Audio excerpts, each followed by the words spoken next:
Take दुनिया में हर साल नए जीपीयू लॉन्च होते हैं, लेकिन जब बात होती है लैपटॉप परफॉर्मेंस की तो हर वॉट, हर फ्रेम और हर पिक्सल का हिसाब लिया जाता है।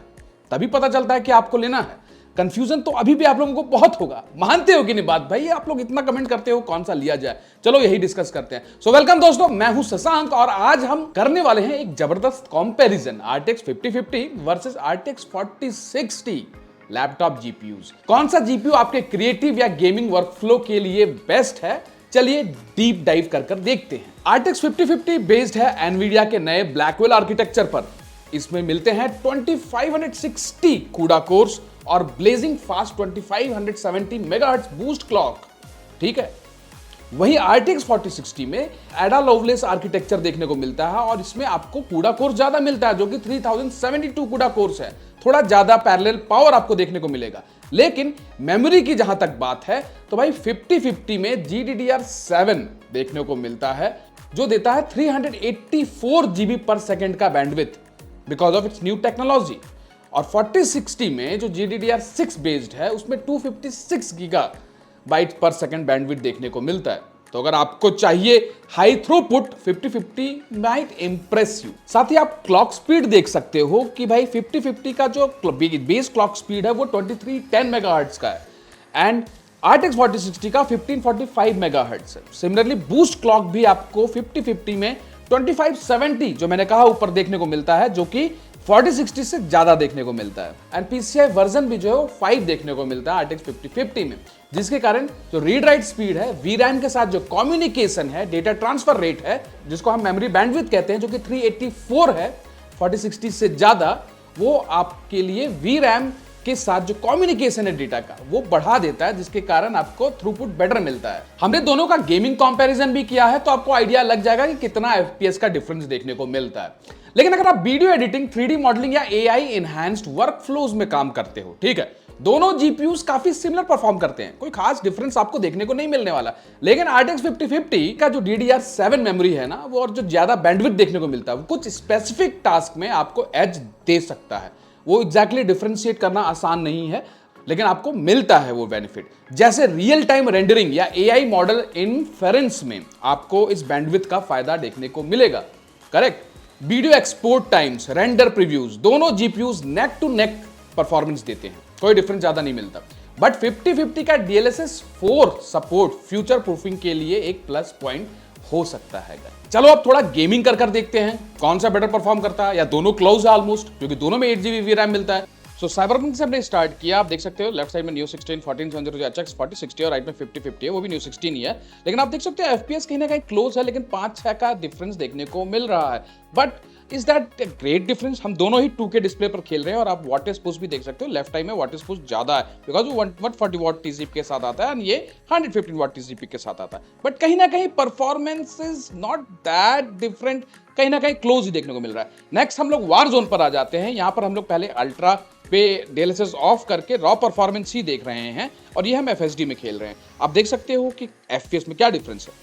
नियर बाई FPS आपको देखने को मिल रहा है। वाटेज पुश की जहां तक बात है तो वो भी आप देखोगे कि नियर बाई, हम यहाँ पे HP ओमेन के साथ कंपेयर कर रहे हैं। अब हमने एक्सट्रीम पे थोड़ा सा परफॉर्मेंस कर दिया, लेकिन DLSS को अभी भी ऑफ रखे हैं। और यहाँ पर देख सकते हो कहीं ना कहीं 5050 का जो परफॉर्मेंस है वो बहुत क्लोज है 4060 के, अगर हम कंपेयर करें। वाटेज पुश भी नियर बाई है। यहाँ पे RDR2 है, आप पॉज कर चेक कर लेना। यहाँ पर कहीं ना कहीं थोड़ा सा ज्यादा पुश कर रहा है हमारा 4060, जहां पर मैंने बोला CUDA course will make the difference, लेकिन जो TCP पुश है वो भी आप चेकआउट कर लेना।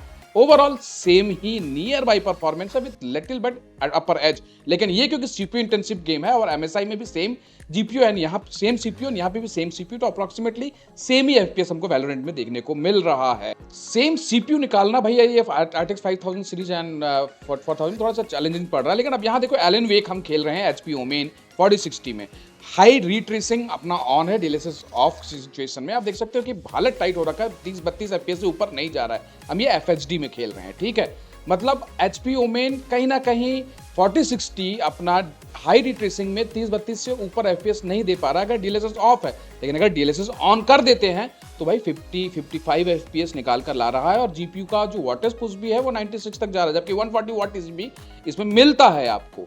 लेकिन यहीं पर फ्रेम जनरेशन हमको हेल्प करता है, जब 4x फ्रेम जनरेशन 50-50 में देखने को मिलता है, क्योंकि यहाँ पर हम लोग 60 के ऊपर FPS निकाल ही नहीं ला पा रहे हैं, जो कि अगर हम इसमें देखें MSI के i7 14650HX 50-50 में, यहां पर आप देख सकते हो कि 2.5 के नॉर्मल में तो हम लोगों की वाट लग पड़ी है, यहाँ पे भी हम हाई रिट्रेसिंग पर ही खेल रहे हैं, लेकिन ये 2.5 के डिस्प्ले पर खेल रहे हैं, ये भी आप ध्यान रखिएगा।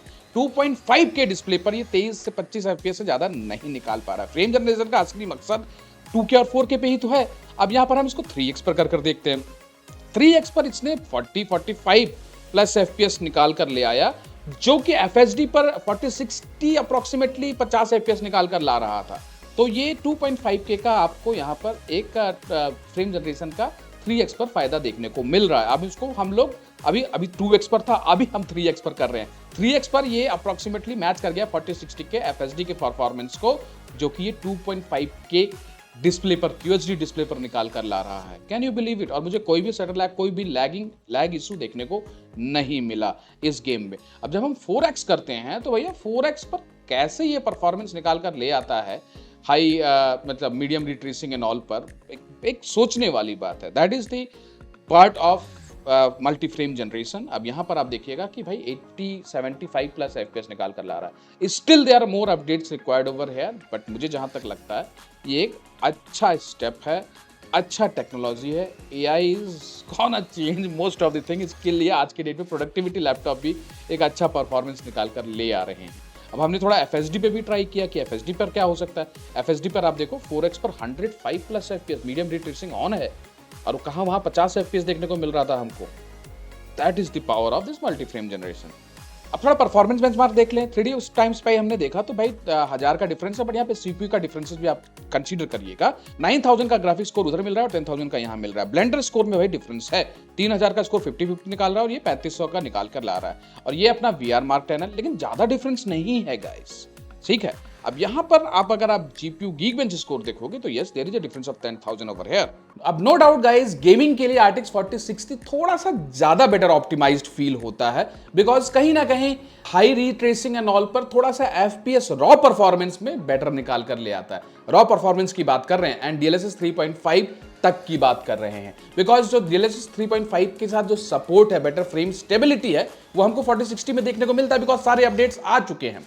जहां तक मल्टी फ्रेम जनरेशन की बात है तो नो डाउट 50-50 बेहतर परफॉर्म करता है और आपको एक 2K 4K लेवल का गेमिंग भी करवाने के लिए कैपेबल है। बट अभी जो वो फ्रेम्स हैं वो उतनी स्टेबल हर जगह देखने को नहीं मिलते हैं, ये आपको पता ही होगा, लेकिन वो आने वाले टाइम में स्टेबल हो जाएंगे।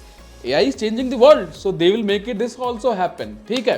सो दोस्तों, अगर आप प्योर गेमर हो और आपको गेमिंग स्पेसिफिक लैपटॉप ही लेना है तो आप RTX 4060 के साथ भी जा सकते हो, कोई प्रॉब्लम नहीं है। मल्टी फ्रेम जनरेशन हर जगह हम यूज भी नहीं करने वाले, लेकिन अगर आपका फोकस है क्रिएटिव वर्कलोड भी, AI टास्क या फ्यूचर रेडी मेमोरी बैंडविथ, क्योंकि बैंडविथ ज्यादा है, PCI 5.0 है, बेटर VRAM कम्युनिकेशन है, तो RTX 5050 deserves a look, no doubt. उस पर आप एक बार सोच सकते हो, जा सकते हो। हर क्रिएटर का वर्कफ्लो अलग होता है, ठीक है, और GPU का चुनाव भी इसी हिसाब से अलग होता है। आपका यूज केस क्या है, कमेंट कर कर जरूर बताइएगा, एंड उसके अकॉर्डिंग मैं आपको प्रेफरेंस भी बता सकूंगा कि आपके लिए 5050 बेटर रहेगा कि RTX 4060 बेटर रहेगा। आई थिंक इस गेमिंग एंड ओवरऑल कंक्लूजन से आपको आइडिया तो लग ही गया हो। अगर आपको RTX 4060 एक अच्छे CPU के साथ, एग्जांपल i7 14700HX हो गया या 14650HX के साथ एक अच्छे प्राइस में देखने को मिल जाता है एंड आपका बजट में वो बैठ जाता है सही, तो आप उसके साथ जा सकते हो और 2K डिस्प्ले एंड ऑल भी मिल जाए तो बहुत बड़ी बात होगी। लेकिन अगर आपको RTX 5050 भी बेटर प्राइस में मिल जाता है और सारे स्पेसिफिकेशंस आपको देखने को मिलते हैं, तो जैसा मैंने ऊपर कहा कि खास बहुत ज्यादा डिफरेंस तो नहीं है, but there is a gaming edge in 4060, but 5050 is also performing very good. And जो रेस्ट फ्यूचर प्रूफिंग की बात है, वहां पे कहीं ना कहीं बेटर बैंडविड्थ होने के कारण एक थोड़ा सा बेटर परफॉर्मेंस निकाल कर लाएगा एआई वर्कलोड्स को लेकर। सो गाइस, जैसा आप लोगों ने कहा था कि RTX 5060 का बिल्ड किया जाए और RTX 5060 का हमको रिव्यू देखना है, क्या परफॉर्मेंस है पीसी में, कंपेयर भी किया जाएगा 4060 के साथ, तो इसका वीडियो भी जल्दी आने वाला गाइस। एंड आप लोगों के नाम पर लिया गया है तो सब्सक्राइब भी किया जाना चाहिए कि नहीं गाइस, इसी नाम पर सब्सक्राइब कर लीजिएगा सो दैट आप ये वीडियो ना मिस करिए। एंड अगर आपको पीसी बिल्ड करवाना है तो हमारा ऑफिस मैंने आपको पहले ही बता रखा था, सेक्टर 137 अल्फा थंब में है। You can reach out to us on calls, कोई भी सपोर्ट चाहिए हम आपको प्रोवाइड करेंगे। एंड द डिफरेंस इज हम आपको पीसी के साथ कम से कम 3 साल का सपोर्ट भी प्रोवाइड करेंगे, on call support, virtual assist, and अगर कोई प्रॉब्लम भी आता है तो we will handle those things. So guys, कोई भी रिक्वायरमेंट हो पीसी का तो do let us know. So दोस्तों, अगर आपको ये कंपैरिजन पसंद आया हो तो लाइक करें, सब्सक्राइब करें एंड बेल आइकन दबाना मत भूलिएगा ताकि आपको मेरे आने वाले वीडियो की अपडेट मिलती रहे। मैं हूं शशांक, मिलते हैं अगले वीडियो में, तब तक के लिए कीप क्रिएटिंग, कीप एक्सप्लोरिंग।